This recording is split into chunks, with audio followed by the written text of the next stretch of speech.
Assalamualaikum warahmatullahi wabarakatuh. Jumpa lagi dalam seri manajemen keuangan. Pada kesempatan kali ini kita akan membahas tentang cost of capital atau cost of capital atau biaya modal. Jadi yang pertama adalah apa itu capital atau apa itu modal. Capital adalah dana yang digunakan untuk membeli aset. Jadi dana yang digunakan untuk memperoleh aset itu disebut dengan capital. Apakah itu untuk pembelian pabrik, untuk pembelian tanah, pembelian mesin-mesin, pembelian kendaraan dan sebagainya, semua yang dipakai untuk membeli aset atau memperoleh aset disebut dengan capital. Kemudian dari mana sumber dana tersebut? Sumber dana itu biasanya kalau di dalam neraca ada di sebelah kanan yang terdiri dari dua kelompok besar, yaitu yang pertama adalah hutang. Hutang ini bisa dari loan atau pinjaman bank, bisa juga dari bond atau obligasi, atau dalam bahasa Indonesianya adalah surat hutang. Yang kedua adalah bagian kedua, yang di bagian belakang adalah saham. Saham itu juga terdiri dari yang pertama preferred stock atau saham preferen, yang kedua adalah common stock atau saham biasa.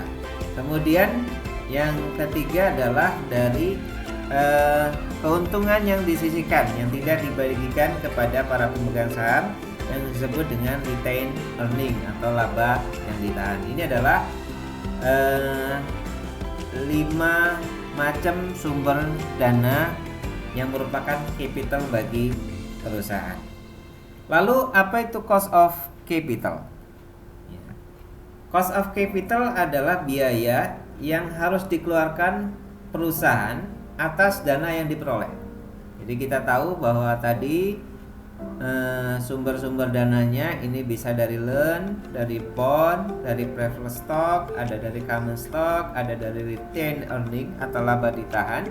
Masing-masing sumber capital ini tentunya mengharapkan bahwa ketika dia memberikan dananya kepada perusahaan, dia akan memperoleh imbal hasil atau atas apa yang dia serahkan.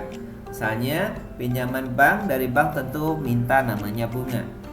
Kemudian orang yang membeli obligasi atau bond tentu dia akan mendapatkan kupon. Kemudian para pemilik saham preferen tentu dia menginginkan adanya dividen. Para pemegang saham biasa juga dividen. Kemudian laba ditahan itu sebenarnya juga adalah keuntungan dari para pemegang saham yang nanti akan dibagikan di dividen di masa-masa yang akan datang. Kemudian berikutnya adalah manfaat cost of capital. Apa sih manfaat dari cost of capital? Yang pertama adalah menentukan menerima atau menolak usulan proyek. Jadi ketika kita membuat usulan proyek, biasanya ada studi kelayakan apakah proyek itu layak dilaksanakan atau tidak. Di antara metodenya misalnya adalah net present value. Di dalam metode NPV ini ada dikenal kita harus memasukkan nilai discount rate. Itu suku bunga yang digunakan. Discount rate-nya dalam metode NPV ini dihasilkan dari cost of capital. Kemudian kalau di metode IRR, internal rate of return, ada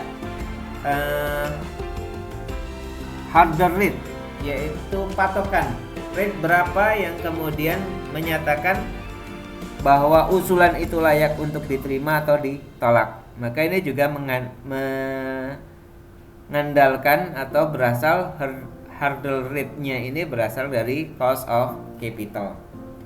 Kemudian yang kedua adalah memaksimalkan nilai perusahaan, yaitu perusahaan senantiasa mencari dana yang lebih murah. Jadi Dengan penghitungan cost of capital ini nanti bisa dievaluasi sumber dana mana yang memberikan